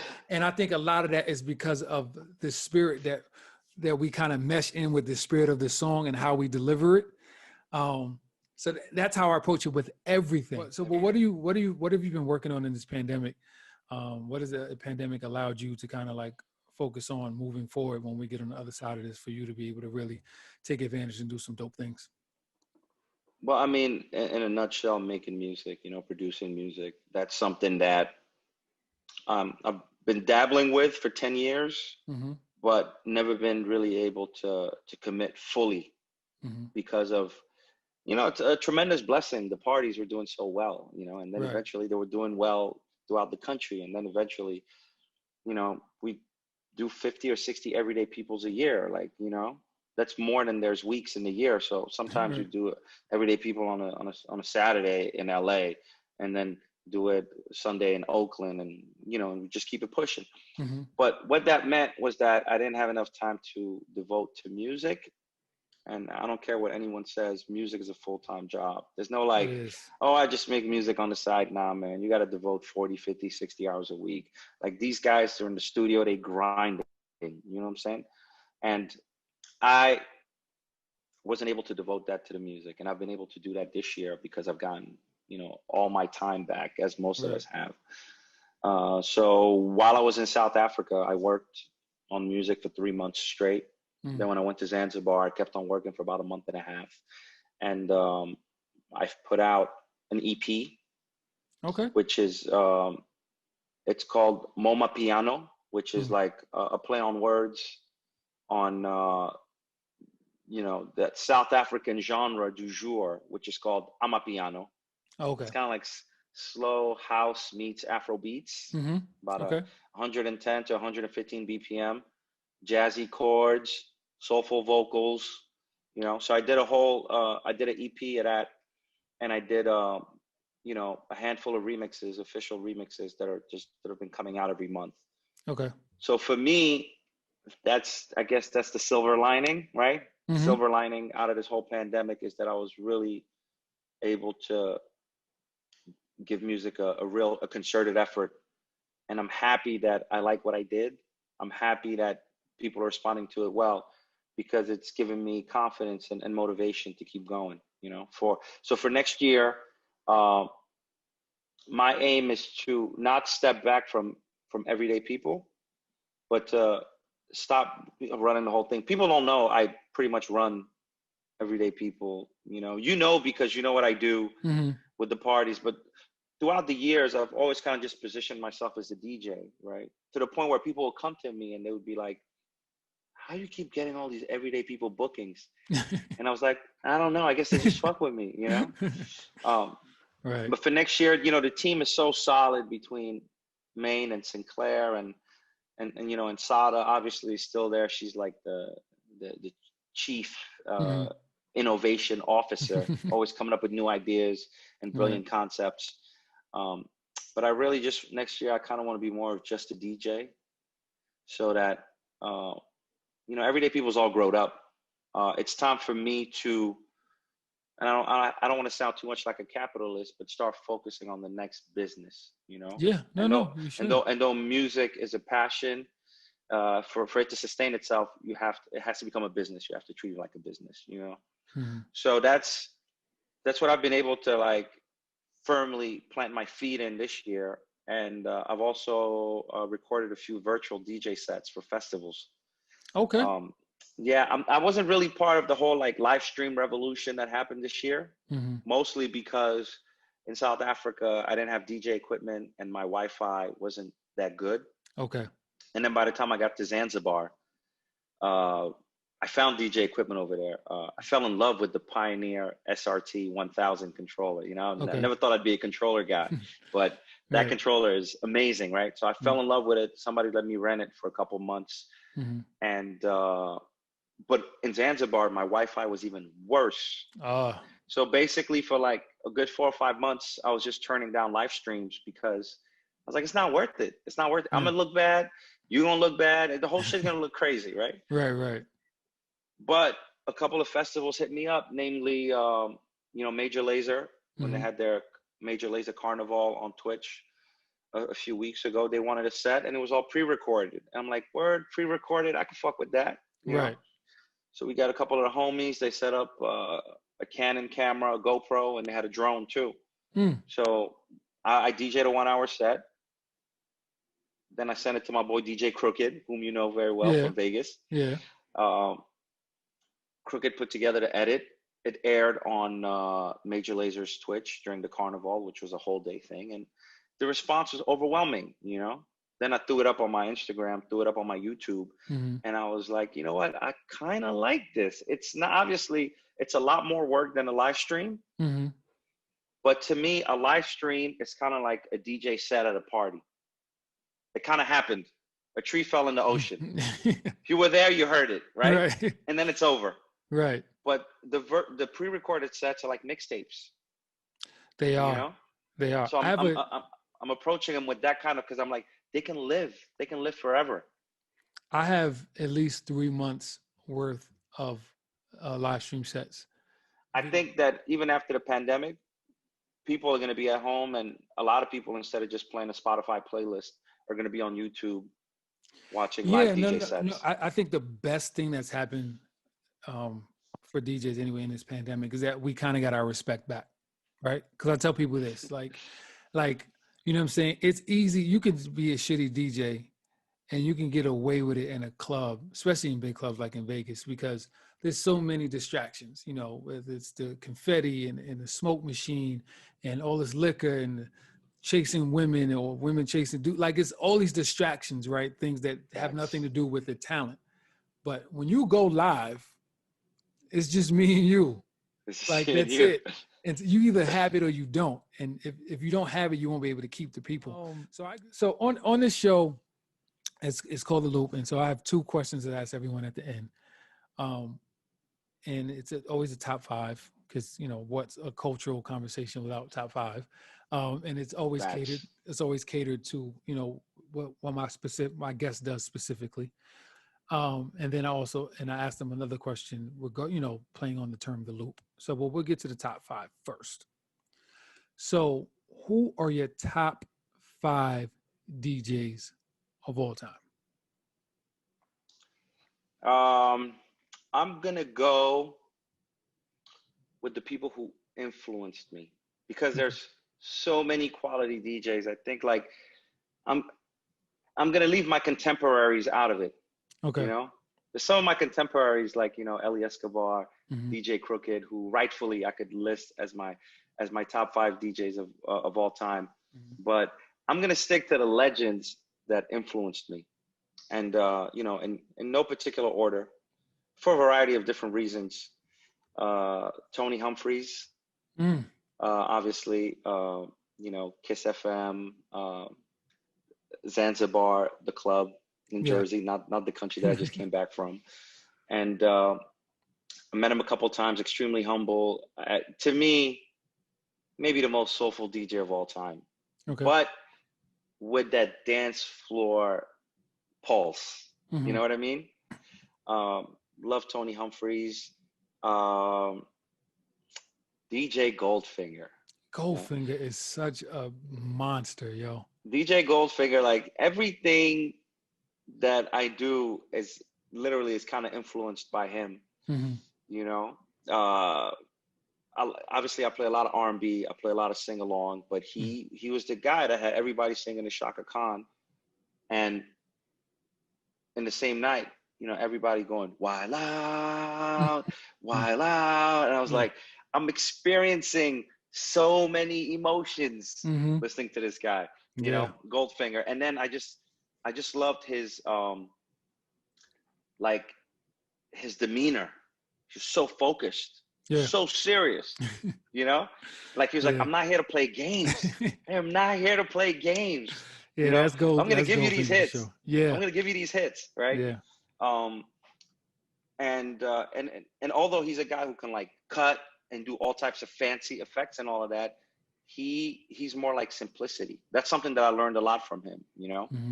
Sometimes less is more. Like, when I first started, I was trying to blend absolutely everything. But then I listened to Goldie, I was like, wait, the way he dropped the shit on the one is just the way it's supposed to be dropped. Right. You know? Yeah. Not even a baby scratch or nothing. That's how you're supposed to drop it. Right. That's how the record was made. That's how it's supposed to hit you. So I learned a lot from him. And obviously he showcases his mixing skills and his cutting and all of that.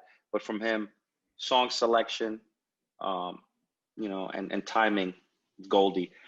I got to go with DJ Tony Touch. Okay.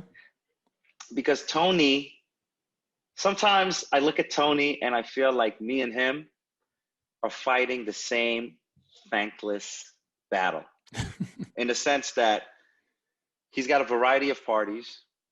And I'm not putting myself on his level, but I just mean that I relate to him in a sense that Tony Touch will have him dance into the deepest house at Funk Box. We'll have people dancing to, you know, South Soul, disco, or have people dance into like salsa. And then he's got a radio show on satellite radio. I forgot which one. And yeah, he's playing French Montana.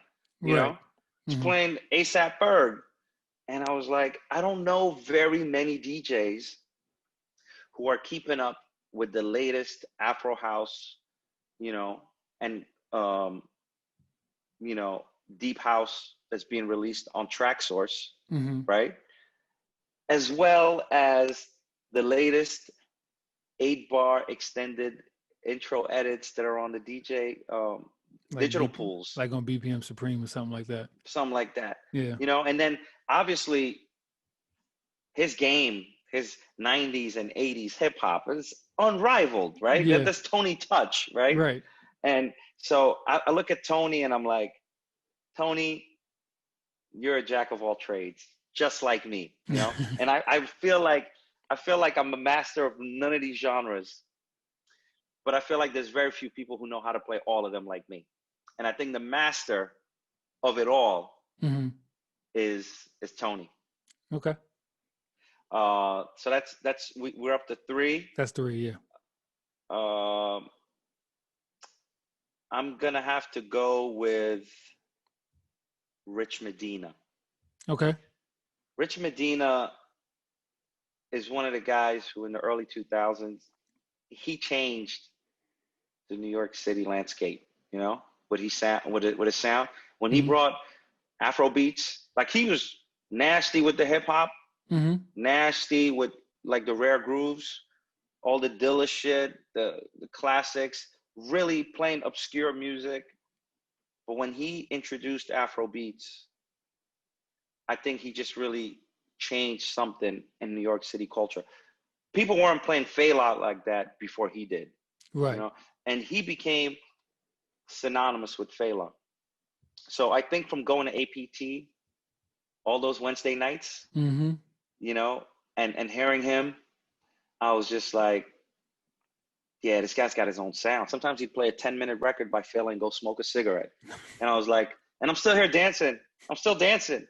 Well, Fela's good for that. Well, I was like, you know what? You can put on a Fela record and get on the line at the bathroom and be good, because Fela record is so long. So. Facts. And he'd let the record play all the way up to the end, and we start clapping, and then he'd do like a house set. 30 minutes of flawlessly blended deep house. You know, so I think for everything that he represented and still represents, I got to put Rich Medina in there. And then I think my number 5 is going to be a tie. And between DJ Spinna and Stretch Armstrong. Okay. You know? Okay. Spinna, because he's just, what can we say about Spinna? He's one of the best DJs ever, right? Ever. Yeah. He can do it all. No one can ride a blend like DJ Spinna. On a fucking rotary mixer, like turntables are like 10 feet apart. You know what I'm saying? And that's difficult. And that's difficult to do, especially when you're playing a lot of the music that he's playing, which is live instrumentation, meaning that it's not quantized.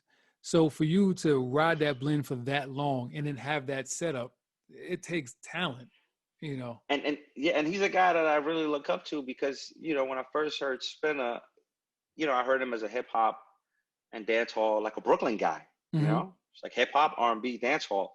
And then obviously sprinkle in the house, but then the house became more and more. And then he started producing more and more of those house records. You know what I mean? And then the Stevie Wonder parties and the Michael Jackson versus Prince, and the ability to just take people on a journey. I mean, the DJ Spinna is just, he's an artist like no other. And then Stretch, I think for his style, he's not really a microphone guy, kind of like me. So I think he perfected that whole cutting the music out so people can sing the lyrics and then he can slam something else in, you know? So that's something I would hear him do. And obviously A lot of New York DJs do that, but a lot Yeah. of New York DJs also use the mic. But I think his ability to get people to sing the words and then drop something else and just like hit you in the gut, like, oh, Yeah. nah, Yeah. you didn't, Stretch. His timing is impeccable. Stretch, kind of like Goldie, impeccable timing, impeccable selection. And I think that's kind of what I like to, you know, focus on. I think my Okay. timing is great. And I Hmm. tell that to a lot of young DJs. Say, listen, don't go too crazy with the effects, with the cuts. Work on your timing. Know how to count the bars, you know? Timing is And if your important. selection is good, Hmm. if the next song always makes people forget about the previous song, then you're doing good. Yeah. Yeah. Yeah. And that's all No, you got to do. you're absolutely right. Those are that's an amazing top five. I used to go see Goldie every Saturday night at Etoile.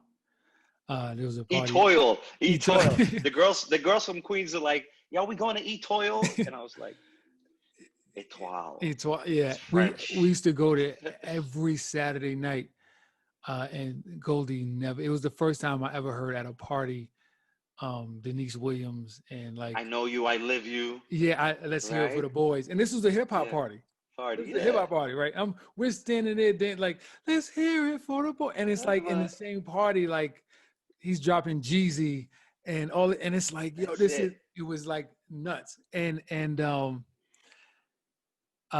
it's so funny. You said something to me, and I wanted to let you finish, but I know who you are, and it's you being such a humble being. Fuck that shit. Put yourself on that level because you are on that level. We have respect for uh, our OGs because of what they've done, but you are just as good as they are. And because it's art, it's so subjective. There's Facts. somebody that can look at you and think that you're better than all the people that you named, right? It's all subjective. But from a DJ to a DJ and someone who folks know me, I'm super critical, Mm-hmm. right? You're on that level. So now I want to get to the loop part. And so usually the loop question is kind of tied into the DJ thing, but since I view you such as a such a valuable conduit in here in America anyway, when it comes to like the African culture and Afrobeat vibe and music and being a part of the people who are really like pushing it and getting it out there. If there was one, it's either a song or an artist or an album from the Afrobeat culture, and this can include Afro house as well. But you know Right. that sound. What would it be that you would listen to on loop every day, all day? So it can either be an artist or a song or an album. That one's easy for me to answer because last year, Crooked and the fellas from the Road podcast Mm-hmm. asked me to put together, a top 10 album, songs, artists of the past decade, right? And Mm-hmm. so most of my Afrobeats, Nigerian Afrobeats knowledge is from the last decade, you know? Right. Uh, so that list is essentially for me as good as an all-time list. And the number one song I had on there was the Burna Boy song on the Beyonce Lion King album. He's He's got a on. song. No? Yeah, he's on one song. It's called Ja Ara E, Yes. and it's the Yes. one song where like Beyonce's not even on the song, and it's just him. Mm-hmm. And they wrote, they produced the most amazing, soothing, groovy Afrobeat tune, spiritual Afrobeat tune ever. Like I put it right at the very top. Before that, I had Oju Alegba by Wizkid. That Mm-hmm. was like the one song that I was just like, it's never gonna get old. Mm-hmm. But when I heard Ja Ara E, and it's kind of like under the radar, it became a staple. I would play it every Wednesday night at the very end of the night, like after 4 a.m. Mm-hmm. And it just became this spiritual thing. I listened to it. Spotify sent me my year-end thing, and it said, "This is the song you've listened to the most." And I was like, "That's accurate." Um, and then Burna Boy, he channels Fela, Okay. with what he does with his voice, Mm-hmm. with the lyrics. He often just takes like Fela hooks and kind of does them Mm-hmm. over and adds his own flavor to it. Um, But yeah, that's the one. Burna Boy, Ja Arae. I It's on feel the like that. Beyonce Lion King. I feel like that entire Lion King soundtrack is supremely underrated. It is some amazing music on there, but that song in particular, I know what you're talking about. It's definitely one of the ones that I play often because I'm a dancey guy. Like there's some slower Afrobeat stuff that's hard for me to kind of get with, but I like the vibe, at least get a two-step on. My favorite Afrobeat to this point right now record is Dance by Techno. Oh, I it's dance. fire. We gonna dance. Like that That's song is just so soulful and so spiritual to me. And when it comes on, because for me, like, so people who know me, like my favorite song of all time is Nights by Billy Ocean. So facts. it's the instrumentation of dance, but also the lyrical content. Like it's kind of this swag, it's just kind of this low-key braggadocious swag thing. It's like, yo, if I dance, she gonna dance. She gonna dance. If I If I move, move, she gonna she move. gonna move. You know what I'm saying? Like it's that Yeah. thing, and it's like, oh, I love that. I play that song as often as I possibly can. That's kind of like almost like the golden era of club Afro beats. Mm, 2014, 2015. mm-hmm. You know, that's when club Afro beats peaked. For the past few years, Afro beats has been more of like a radio thing. You know, you could tell the Yeah. way they make the music, Mm-hmm. slower tempos. It's songs like Davido Fall, Mm-hmm. Joanna, everything. There's a lot more ballads and all of that. But that era, when it was kind of just coming up from the underground and it hadn't Mm-hmm. really blown up in the UK yet, and Dubai, that's the point where all these guys became international artists. Man, there's some fire from that era, and I still play it. Even like when I was in Zanzibar, I was going through those crates. I was like, I haven't played this in 4 years, and did not skip a beat, man. The Yeah. crowd was just going off. So Mo, thank you so much, man, for taking time to sit down with me and being on the podcast. I've my told you pleasure, bro. before, and I appreciate your friendship, but I appreciate so much what you do for the culture, and how you approach DJing. You inspire me, you motivate me constantly. Like if I ever go and I catch one of your sets, I'm like, yo, I gotta go back and I gotta revisit my library. Like, I'm missing some joints. And how you approach it. I think we have some similarities, but I think you are definitely very unique in how you go about what you do. So I appreciate you. 100%, man. Appreciate you too, dog. And I will say this: our Mhm. number one similarities. We're the only two DJs I know who play Dirty Diana. Like we Yes. ran that record for like Yes. 5 years straight. I Yes. suppose we could talk. We could talk shop all night. We could. No, I'm sure we could definitely talk all night. But so really quick, let folks know where they can find you, follow you online. Yeah, I'm on Instagram, Twitter, Facebook at DJ MoMa, and I'm also on Spotify. My release MoMa Piano is on Spotify, DJ MoMa, and then currently my SoundCloud, my Bandcamp is also DJ MoMa, djmoma.bandcamp.com. But the only one that I think is slightly different is my SoundCloud, MoMa NYC, a bunch of mixtapes on there, Mhm. as well as a lot of my original production. Follow the man. I guarantee you'll be better for it. You're gonna hear some dope. You're gonna hear some dope music, some dope mixing, and a different perspective, which I think is something we all need when it comes to DJs. Appreciate Um, that. Folks, thank you so much again for tuning in to another episode of The Loop. I am your host, DJ CEO. Thanks to my guest, DJ MoMa. And always remember, stay in the loop. Till next time, all right? Peace. Peace, peace.